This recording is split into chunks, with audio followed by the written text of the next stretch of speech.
Good morning, everybody.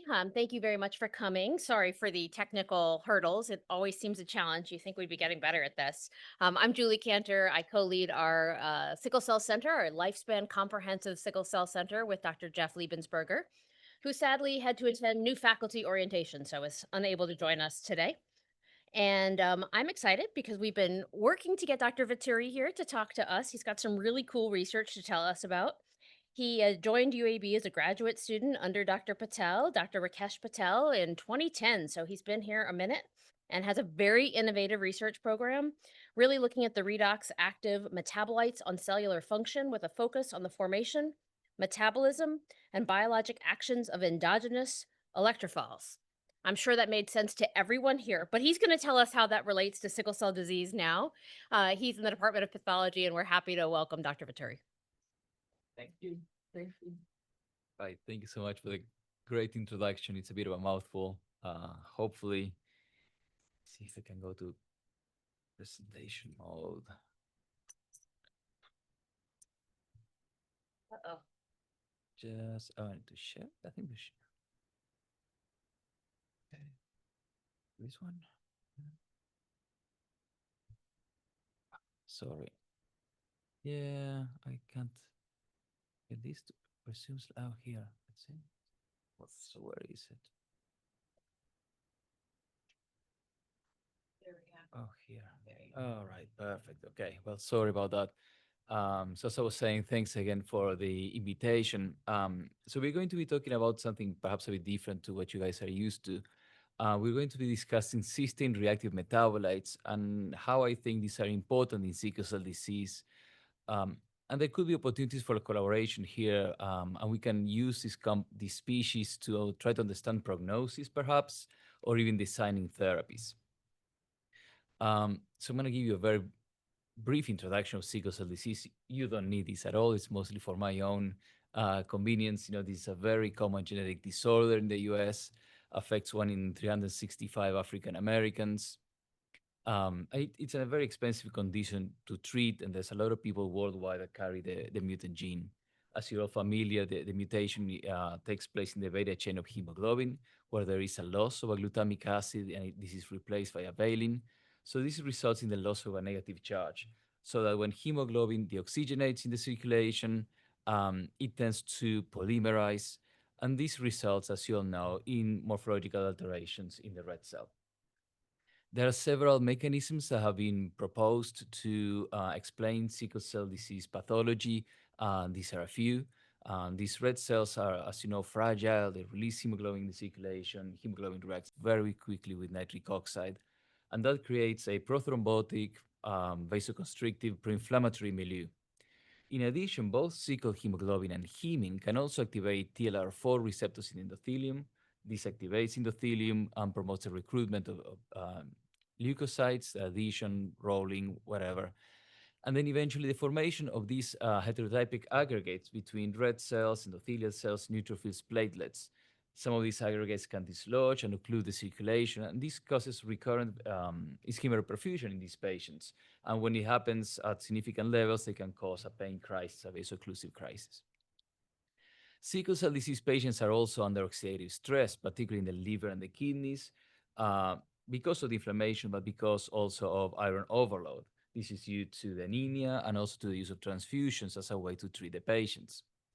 So, in a way, to simplify this more for a biochemist, I try to think about key signaling pathways in sickle cell disease pathology.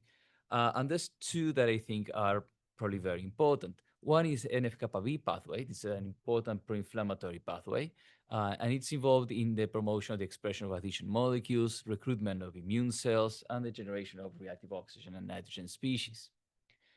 And then counteracting this pathway, there's the NRF2 signaling pathway. You're probably familiar with this one because this controls the expression of hemoxygenase 1, so it's important for decomposing heme. It also promotes the expression of antioxidant enzymes, and it can even inhibit NF-kappa B directly.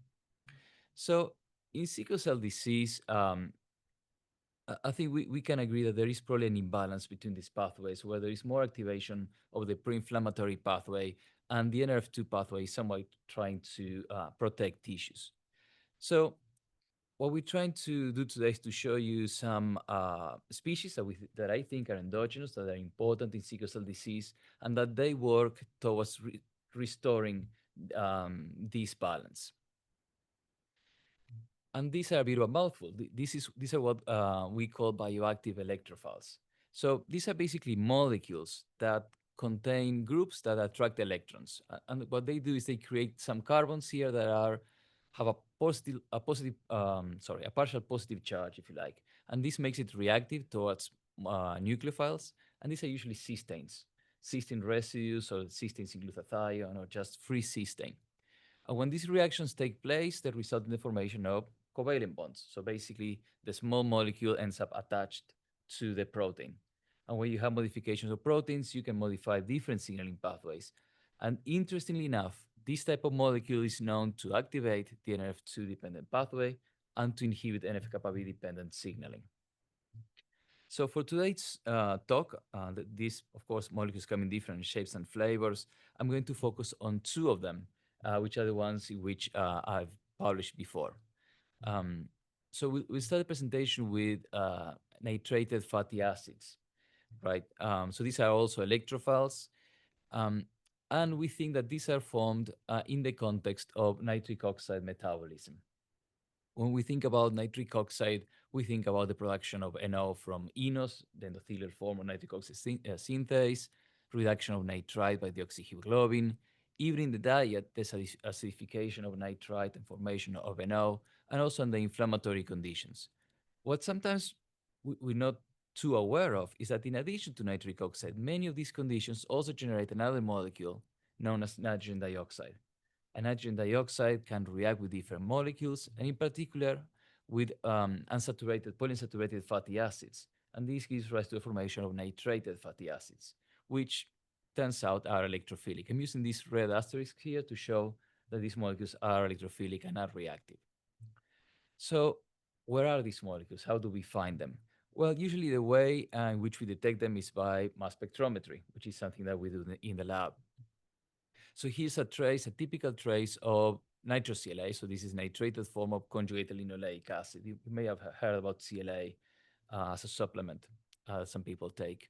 And you can find nitrated CLA in the urine. Usually you find two peaks. We can use high resolution mass spectrometry. We can identify peak 1 and peak 2. Basically, in peak 1, the nitro group is here. Peak 2, the nitro group is over there. Right, so these are just isomers. The interesting thing is that the levels of these compounds vary in humans, even 100-fold. And we think that the main determinant for this is actually the composition of the diet.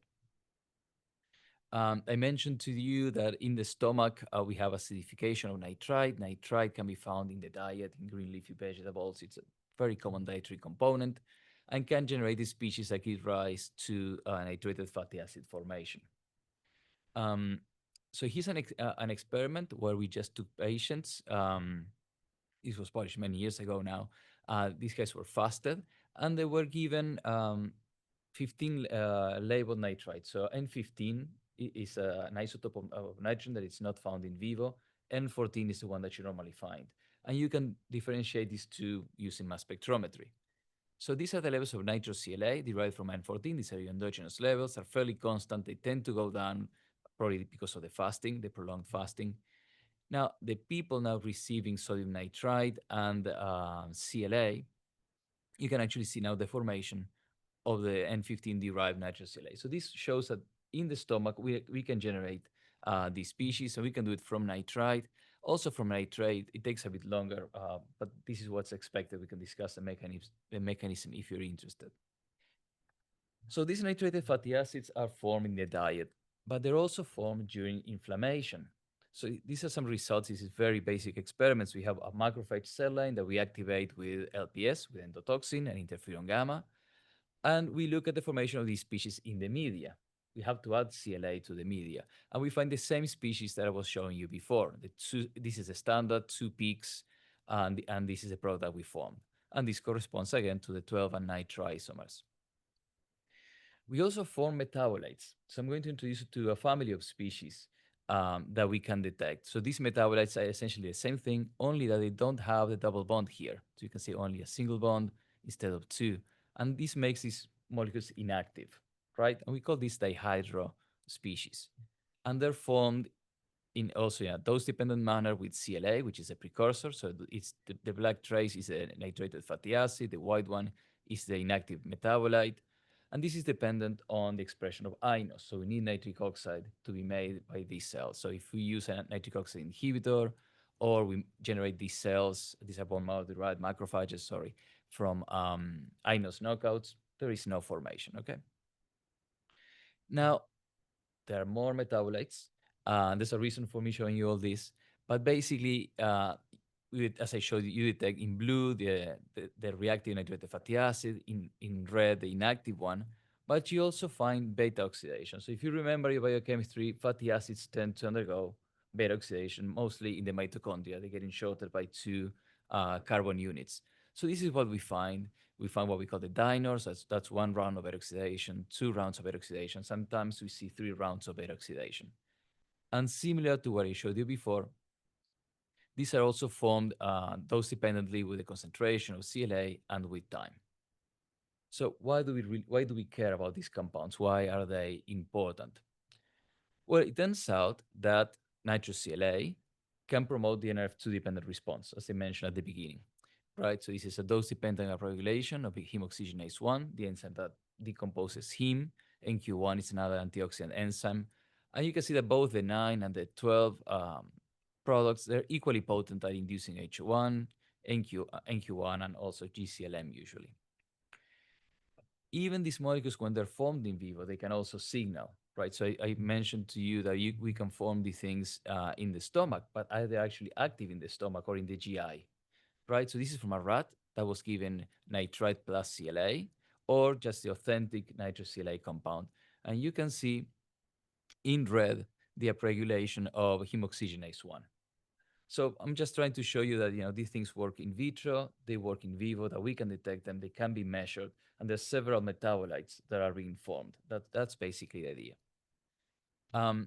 Importantly, these compounds are anti-inflammatory. Here's an example. These are the same raw cells, macrophage cell lines that I told you before. We can activate them with LPS and interferon gamma and look for the expression of, let's say, inos, the inducible form of nitric oxide synthase. This is an NF-kappa B control gene, and you can see that the nitrated fatty acids, both the 9 and 12, dose dependently inhibit the expression. And they also inhibit the expression of pro-inflammatory cytokines. We can do this in vivo. This is another model, Zymosan A-induced peritonitis. And we can treat these mice with either CLA, which is a precursor, or the authentic nitrous CLA. Here we're looking at PMNs. And you can see that the mice treated with nitrous CLA have lower levels of infiltration in the peritoneal cavity, right? And we can quantify this, and we can measure cytokines, MCP1, IL-6, and see that there is inhibition. There's also clinical translation for this. We know that these species are formed, for instance, in the context of ischemic reperfusion. This is associated with the inflammatory phase of reperfusion. So it has been shown, for instance, in a model of left coronary artery ligation, where you find the formation of nitrous CLA during the reperfusion phase. This is a mouse model. And we know that if we administer these compounds, we can actually protect against the injury to the heart. So this is, again, myocardial ischemia. You can see a reduction in the size of the infarct here. And it doesn't really matter if you give them at the time of reperfusion, 15 minutes prior to reperfusion or 3 days prior to reperfusion, they stay in the system and they're fairly protective. Now, the big question here is, okay, so these things are present in humans, they're anti-inflammatory in vitro, in cells.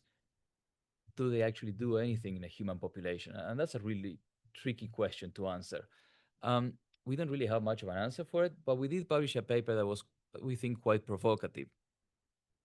This was a study with out-of-hospital cardiac arrest patients. And these people, it was actually a different protocol. They were giving nitrite, 25 mg or 60 mg during resuscitation, IV. And then at the time of the return of spontaneous circulation, a new sample, a blood sample would be collected, or if the efforts were unsuccessful, a blood sample would be collected, right? And then we would look at the different species that we've been talking about. And this is what we found. If you focus here, the patients that survive to discharge tend to have actually have higher levels of nitrous CLA in the circulation at the time of hospitalization. So the time the circulation returns, they have higher levels of nitrous CLA, and that correlates with survival. It also correlates with a better neurological function at the time of discharge. Now, is this causative? We don't really know. We were not powered to do this properly, but it's a tantalizing possibility that it could have an effect aligned to what we see in animals. So at this point, you're all probably wondering, well, what about sickle cell disease, right? Um, so this is from a paper that we just published this year. And what we found in a very small cohort of people, that it turns out that nitrous CLA levels in plasma are decreased in sickle cell disease patients. This is the same type of data being shown you before, with the two peaks being detected, the reduced metabolite. And what we find is, when we quantify, is that there is less nitrous CLA in sickle cell disease and less of the reduced metabolite too. We can also look in urine, and we find the same metabolites I was showing you before, and the beta oxidation products I mentioned. These are all decreased. So the conclusion that we arrived was that, sickle cell disease patients, for whatever mechanism that we don't know, are depleted in terms of nitrated fatty acids.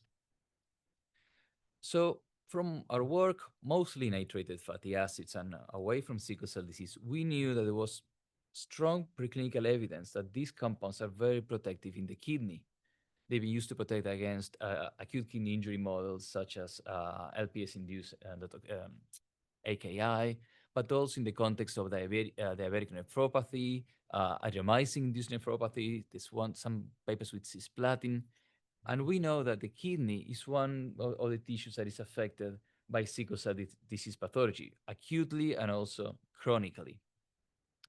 So we decided to collaborate with Samit Ghosh. Samit trained with Solomon Ofori-Aqua at the University of Pittsburgh, and he had developed a acute kidney injury model in a mouse.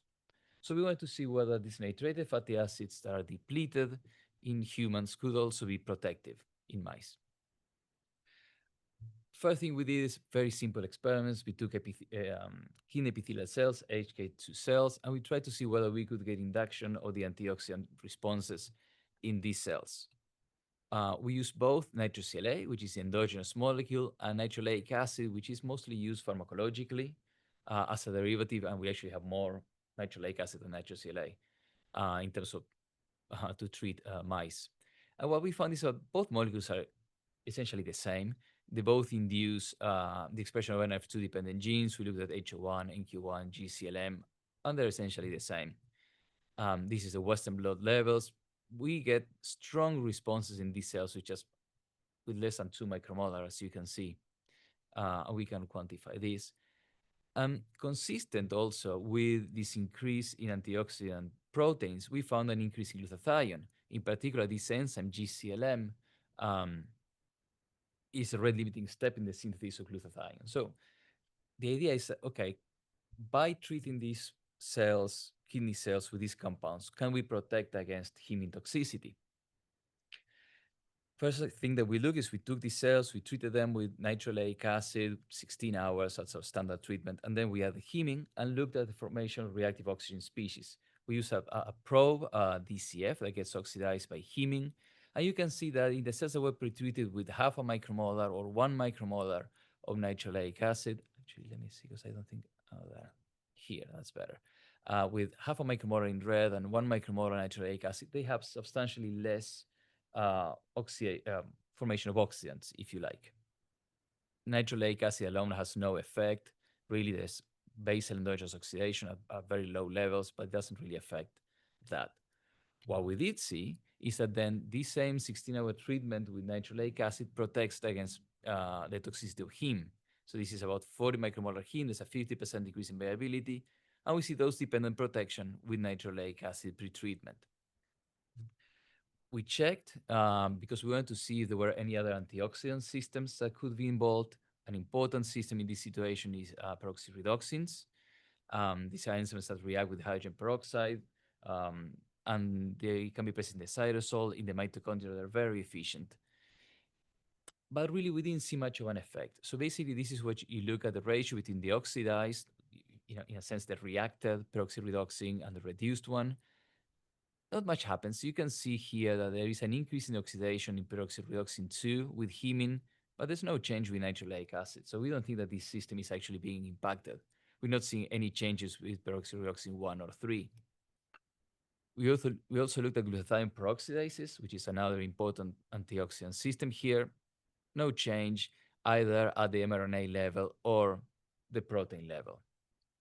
So what could be the mechanism for this increased protection? Turns out the answer is HO1, which is not really surprising. This is the enzyme that's involved in decomposing hemine. So here what we did is we treated these cells the same way as we did before, 16 hours with nitroleic acid and then added hemine. But in this time we added an inhibitor of HO1, a very potent inhibitor, HO1-IN1. And you can see that now the viability is not 50% after hemine, it's actually 2.5. And there's no coming back from this. Nitroleic acid can no longer protect. We also found that this compound, nitroleic acid, can inhibit the production of cytokines by macrophages that we can activate with hemine. So we can see a decrease in TNF alpha, MCP1, and interleukin 6. So the question that we had at this point is, okay, will this work in vivo? We have a molecule that generates antioxidants that can decompose heme, can attenuate inflammation. Will this be protective? So to answer this question, we use the Towns model of sickle cell disease that you're all familiar, expresses human hemoglobin either carrying the sickle or the HbA form. These mice tend to develop over time renal injury. You can detect this by NGAL and also pathologically. And this is the model that Samit had developed. So basically what he does is he takes a sample of plasma and urine 1 week before, injects mice with hemine intravenously, 20 micromoles per kilogram, and 48 hours later, he collects plasma, urine, and kidney tissue to look at renal injury. In his model, this treatment results in a significant increase in the levels of plasma creatinine, and only in the sickle mice. So if you inject this amount of heme in a control mouse, nothing really happens. We can see also proximal tubule injury by looking at the excretion of KIM1 in the urine. And this is a direct measurement of the glomerular filtration rate. So this is transdermal fluorescence. These mice are injected with FITC labeled sinisterine. And you can follow the clearance. The injection is IV. And you can see that the mice that receive heme accumulate more FITC sinisterine, and this takes longer to get excreted in the urine. So basically, that's a decrease in GFR. So will this work, right? So basically what we did is we took the same model and then we fed these mice, not fed, we gave these mice nitroleic acid by oral gavage, 2.5 mg per kg every day for 3 weeks. We used sesame oil as a control. And then the first thing that we wanted to see was whether this compound was actually making it to the kidney. The answer is yes, otherwise I wouldn't be here. We can detect both the reactive nitroleic acid in blue. This is the reduced metabolite. So this metabolism happens normally. This is the mass spec data. And what we found is that we saw a significant increase in the expression of HO1 and NQ1 in the kidney in the mice that were treated with these compounds.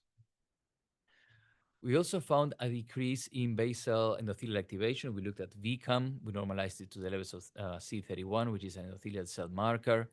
So there is also an attenuation in basal endothelial activation in the kidney.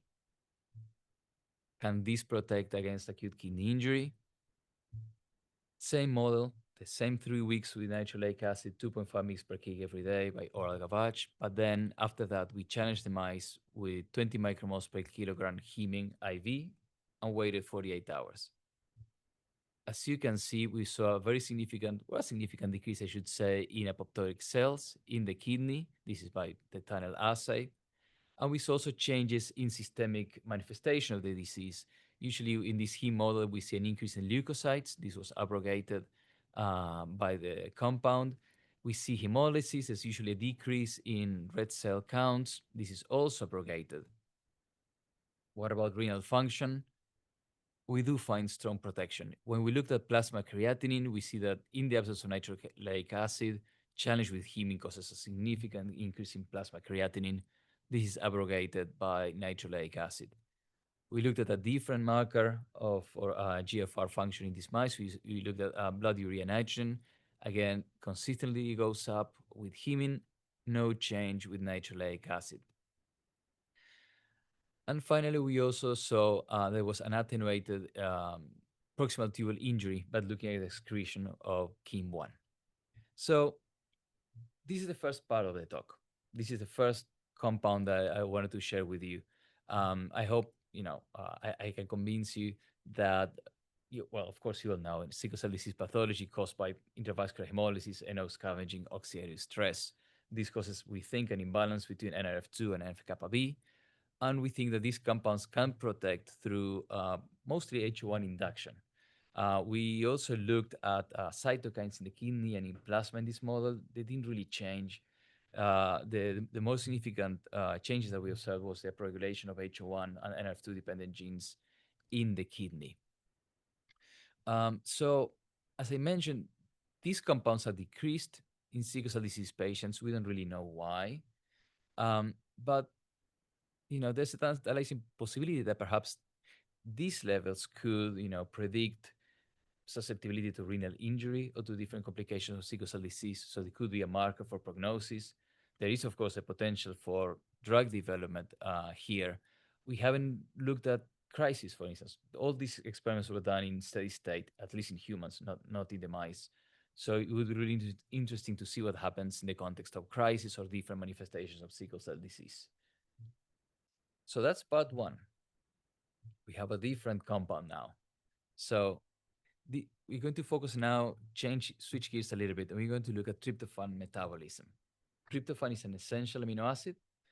Under normal conditions, it's mostly consumed in the liver. There's an enzyme, TDO2, consumes tryptophan, generates kynurenine, and this is used to make NADH and ADPH, all these important things.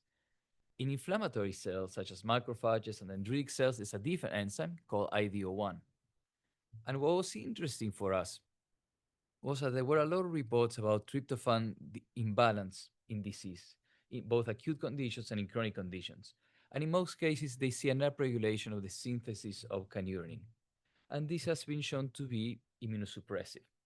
One of the main questions in the field is whether the kynurenine pathway is a compensatory mechanism or a pathological driver. And this is something that we're working on. We don't really know.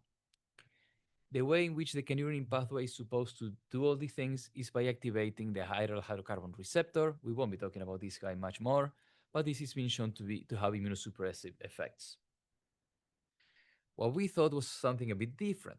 We knew from reading literature from the 90s and the 80s when people were looking at chemistry in the eye, that the eye has high levels of kynurenine, and the kynurenine in the eye can actually modify proteins. And the mechanism that was proposed back then was the formation of an electrophile, another cysteine reactive product that in this case is termed kynurenine CKA. So our hypothesis coming into this was that this compound could actually be responsible to some of the effects that people ascribe to kynurenine and AHR. Now, this was completely new. There was nothing published about this. So we wanted to go ahead and characterize this. And this is from a paper that we published now in 2022. Similar to natriuretic fatty acids, we wanted to look at the NRF2 pathway. We chose mouse hepatocytes, and again, upregulation of the same genes that we've been discussing, HO1, NQ1, and GCLM. Kynurenine has no effect. We get the same effects using Western blot. And it also works in macrophages, and we can show that if we knock out NRF2, we lose these effects completely. This compound also works in vivo. We can inject mice with this compound and see induction, mostly in the kidney of the NRF2 dependent genes, in the heart, a little bit in the liver. We can do this by Western blot. Here's a quantification. And we can even see some of the things by injecting mice with a precursor, with kynurenine. And we mostly see these changes in the liver. Similar to natriuretic fatty acids, these compounds are also potently anti-inflammatory. This is activation of macrophages with LPS, dose-dependent inhibition in IL-6, MCP1, IL-1 beta, INOS, and inhibition in the expression of INOS at the protein level. How does it work? We think that this is mostly interfering with the NF-kappa B pathway directly. We looked at early events in this pathway, the phosphorylation of IKB alpha and the phosphorylation and degradation of IKB alpha. No real difference. Maybe the degradation of IKB alpha is a bit slower in the cells that were treated with CKA, but at 30 minutes everything's gone. So there's really not much of a change, we think, in the early stages of this pathway.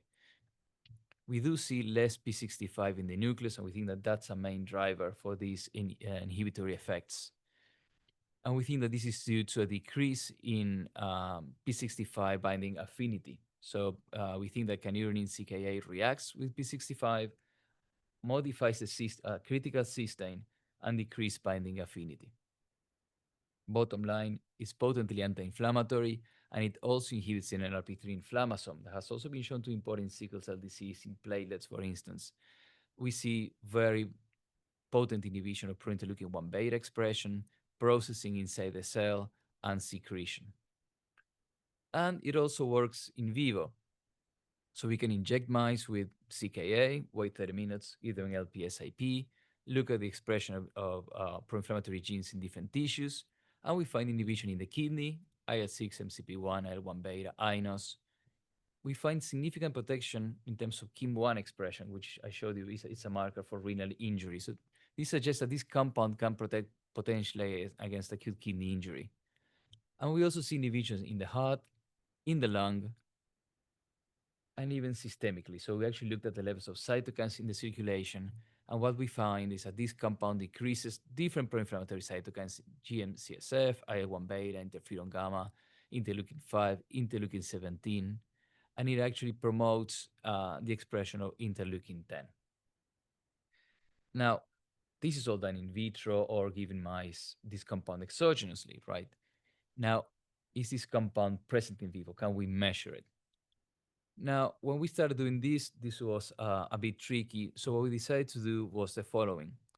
We know that in cells, these compounds will modify cysteine residues in proteins that can promote signaling. But if they're allowed to accumulate, they will cause toxicity. So these compounds are usually inactivated by reaction with glutathione, and this is a process catalyzed by glutathione transferases. And these products, glutathione adducts, if you like, are excreted from cells. They're usually processed by peptidases, and you can find cysteine adducts in plasma and also mostly in urine. And similar to nitrated fatty acids, there is also reduction. There is a reduction of this double bond that inactivates the compound. So what we decided to do was not only to look for the active derivative, but also the fingerprints of its metabolism to show, well, to test whether this is an endogenous compound. So here what I'm showing you is data from an acute endotoxemia model. We just took CFD-SEM-like 6 mice, injected them with LPS, and sacrificed the mice at 24 and 48 hours later. And we looked for these species. And what we found was that LPS-dependent formation of canurinin CKA, the actual reactive electrophile, and then the inactive reduction product, the reduced CKA, the cysteine adduct, and this also coincides with a very well-established increase in plasma canurinin following LPS challenge. And this is what the data looks like. Again, all these measurements are done by LC-MS. This is something that we can do in the lab with very high sensitivity, actually. Same question again, right? What about sickle cell disease? So this is what we found. We worked again with the town sickle cell mice, and we found that these animals have increased levels of plasma canurinin, no change in tryptophan, and we could ascribe this to a very potent upregulation of TDO2 in the liver. Consistent with increased canurinin, we found our deamination product. In this case, we looked at urine for the cysteine adducts, very significantly increased. And we had the same results looking at a human population. These are patients at steady state, higher levels of canurinin, no change in tryptophan, but higher levels of the cysteine CKA adduct in the urine, and actually the reduced metabolite in plasma. In the sickle mice, we found a strong correlation between the levels of plasma heme and plasma canurinin, indicating that these two pathways are related. And in fact, we find that heme is a potent inducer of IDO1 in macrophages, probably also the same in other myeloid cells, such as dendritic cells. So now here we have a compound that is endogenous, it's present in humans, is increasing sickle cell disease. We know that in mice and in vitro, it can promote antioxidant genes, including H1. It's also anti-inflammatory. It's potently anti-inflammatory against TLR4-dependent pathways. So the question that we have now is, could canurine CKA modulate TLR4-dependent vaso-occlusion? Vaso-occlusion, as you know, and TLR4 activation in sickle cell can be caused by hemin, hemoglobin S, HMGB1, and even LPS that translocate from a gut that has increased permeability in this context. So to answer this question, we collaborated with Dr. Prithu Sand, who was at the University of Pittsburgh back then. I think he's in Maryland now. And what he can do is intravascular microscopy of the lung microvasculature. So this is the lung microvasculature in a sickle mouse, actually, injected with saline. Under normal conditions, you can see blood flow mostly undisturbed. The vasculature is stained in purple, and then you can see neutrophils and platelets in red and green here and there. But this is mostly fine. These mice do not have a vaso-occlusion at steady state, and they do not have a spontaneous crisis either. However, if you challenge now these mice with LPS, and we use a very low dose, this is a dose in a control mouse, has no effects. Now you can see all these darkened areas showing decreased blood flow, and now all these very large multicellular aggregates. You can see mostly neutrophils and platelets here and there. However, if we treat these mice with canurine CKA 10 mg per kg 30 minutes prior to the LPS challenge, this is significantly protected. We can restore blood flow and we can avoid vaso-occlusion. This is what the data looks like with more mice, more fields of view. Basically, we find two things. We find less multicellular aggregates, and the ones that we find are actually smaller, and we can quantify this. So this is a part of the presentation that I'm more interested in. This type of compounds. It's very new. There's only one paper, our paper, describing the anti-inflammatory effects of these compounds. This is all that's known about sickle cell disease with these compounds and these species. But we know other things, and we'd really love to collaborate with you, expanding our knowledge here. So this is a summary for the second part. Some of the things I've shown you, and some I had to leave out. But basically, this compound, canurine CKA, is formed normally in humans and mice during tryptophan metabolism. It's metabolized, activates NF2-dependent genes, and inhibits NF-kappa B and NLRP3-dependent processes. We know from current work that this is actually produced also by dendritic cells. And in dendritic cells, this is actually immunosuppressive. It tends to inhibits dendritic cells. It actually inhibits T-cell activation. I did not show you any of this data. In vivo, in a very simple model of acute peritonitis, we see that CKA inhibits the expression of pro-inflammatory genes and pro-inflammatory cytokines, and this translates to sickle cell disease. In sickle cell disease, we find that these levels are increased. We hypothesize that this is an adaptive response to the ongoing inflammation, and we can show that administration of this compound can actually attenuate vaso-occlusion in a mouse model. So with that, I'd like to thank the people that actually did the work, our funding sources, and then collaborators, and I'll be happy to take questions. Thank you.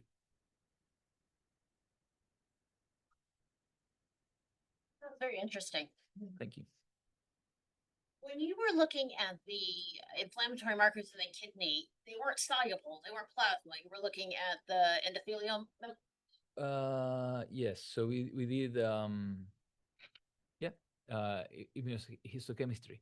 So we actually saw changes in VCAM1 only in homeostasis. When we treated the mice with the nitrated fatty acid in this case, we didn't see changes. And we actually looked at cytokine levels in kidney tissue by ELISA. We looked at by RT-PCR. We did some plasma. There was no effect. The main effect that we can see is the increase in HO1 in the kidney, which is also well established as a renoprotective response. Yeah, a lot of the work that's been done in this area has looked at soluble inflammatory, soluble VCAM1 and soluble ICAM. So that may be where your money is. Okay. For an inflammatory change. I think we looked at a bunch of things and we didn't find much. Now, granted, we only had one time point, which was 48 hours. So this might require, a more Longitudinal. longitudinal, yes, study. Mostly we know. And then the other thing that happened is that we discontinued the treatment at the moment that we gave him. So for 48 hours, these mice did not receive any more nitrated fatty acid. So maybe there was an initial effect in the inflammation, may have waned, over 48 hours. Um, yeah, there's certainly more that we need to do. Now that's using a fatty acid. Okay. I don't know its components, but it certainly might be interesting to look into that and to talk to them and see what they're looking at. Yeah. Patients didn't like it. They had trouble tolerating it, but I think it's an interesting question because there is something going on in there. And as I said, I can't remember exactly the components of it. I mean, an interesting aspect of this is also the dietary component of it, right? So it's been we've shown. I mean, this was work that I did during my postdoc, and then as a faculty member, I was actually at the University of Pittsburgh for a good 10 years. Um, and what we showed was that if you give these patients CLA and nitrite, you can actually generate these compounds, and the levels that you generate are very similar to the ones that you obtain in vivo with patients that are given nitrated fatty acids. So nitroleic acid, the pharmacological analog I showed you at the beginning, was actually developed for a long time as a therapeutic. There was a company, Complexa, I think now it's called Cree, that they have similar compounds, and it's actually been tested in humans, and it's been promising. Obviously, not a slam dunk, but they're working on it. But the interesting thing was that the dietary supplementation reaches very similar levels to the pharmacological administration. It's interesting. So that could be, a cheap therapy. CLA is sold over the counter. Nitrite is FDA approved. We haven't explored it, but it's Very interesting.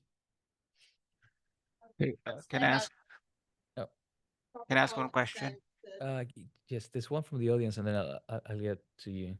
Yeah. Sorry, it was okay. Did you look in the mice, the effects of the tryptophan compound, maybe on the retina? Has anybody looked at it? We have not. We have not. So that's an obvious target, right? There's retinopathy in sickle cell disease, and it's been shown that kynurenine is very high there. This compound is elevated there. Just haven't done it. This is all very new. If any of you is interested in retinopathies and looking in the eye, that's something we're more than happy to do. But yeah, that's a great area target. Yeah. There was a question from the Yeah. chat as well. Yeah, sorry, I just wanted to have a better understanding. So you said this levels of KY and CKA has been studied in patients to see whether the levels are high or low. We did a study. We had about 10, 12 patients, and we found higher levels in plasma and also in urine. Back then, we were mostly measuring the metabolites, so the cysteine adduct that we find in urine, and then a reduced derivative. But yeah, they were higher. And did you correlate with, for example, if a patient had more hemolysis versus those who did not have? We looked. Our sample size was small to do that. We had what seemed to be a correlation with GFR, but then most of these compounds are likely to be excreted in the kidney. So it's a bit tricky to say, okay, is a correlation between because the kidney controls the levels or because this modulates renal function? We don't know. There's not a whole lot done really, and we'd really like to have more samples and to be able to correlate with clinical parameters with different manifestations of the disease. We have a very limited sample when we did this. That was good for biochemical purposes, good to show that this was higher. That was pretty much it. Now, one last thing, you showed that in the animal model decrease VOC by administering this, but do you worry that high levels of this could damage other tissues?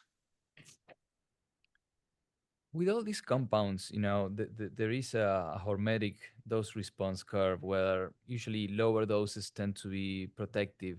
They mostly work the way I see it as preconditioning, right? It's like they prepare the cells for a challenge. They promote the expression of NRF2 dependent genes.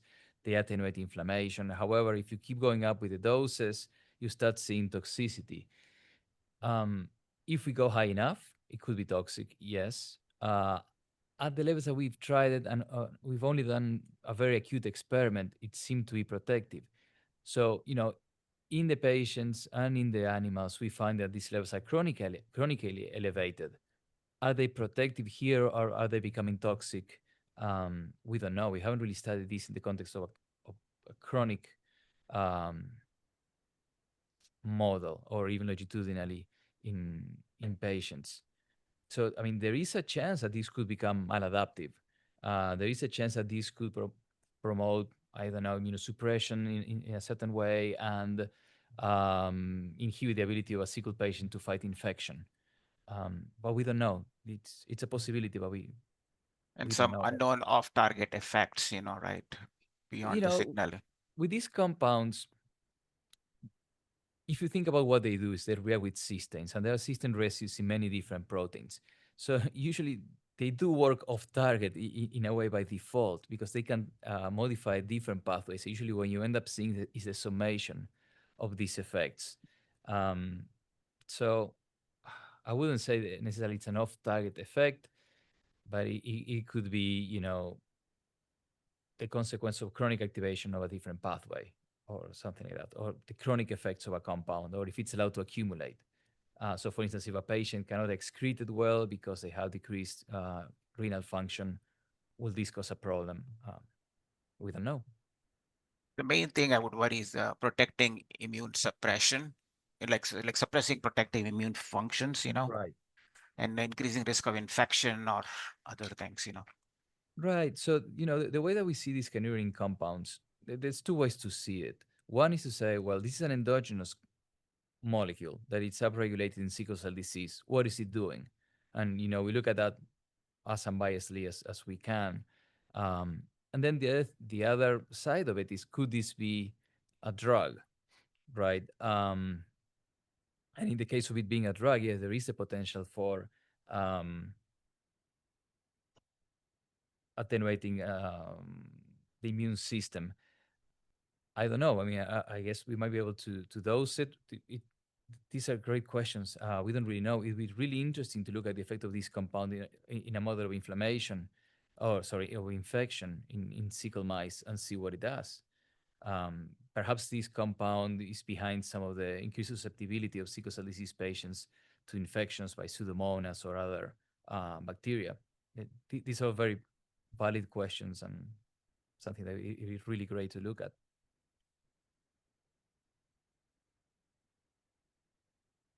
Rakesh, you had a question before? No? Thank you so much. Fascinating. So I look forward to talking more. So. Okay, yeah, please. Thank you so much. Thanks for coming.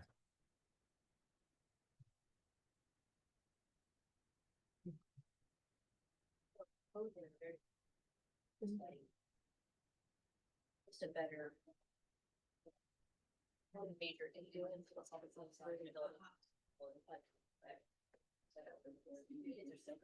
It's peak. We're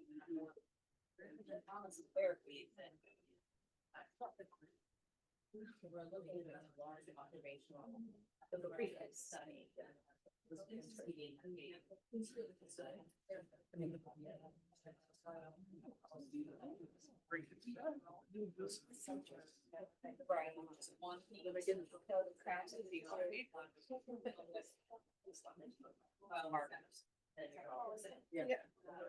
Two things on that. Is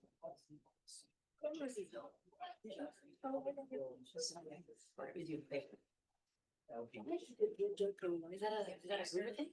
Or just because her brother? It's called first class. Oh, you're in first class. Okay, yeah, I know. Yeah, I try and get our research. I thought it was need based. Anyone can do it? How'd you know about it? Okay. Well, I just meant about the first. A lot of patients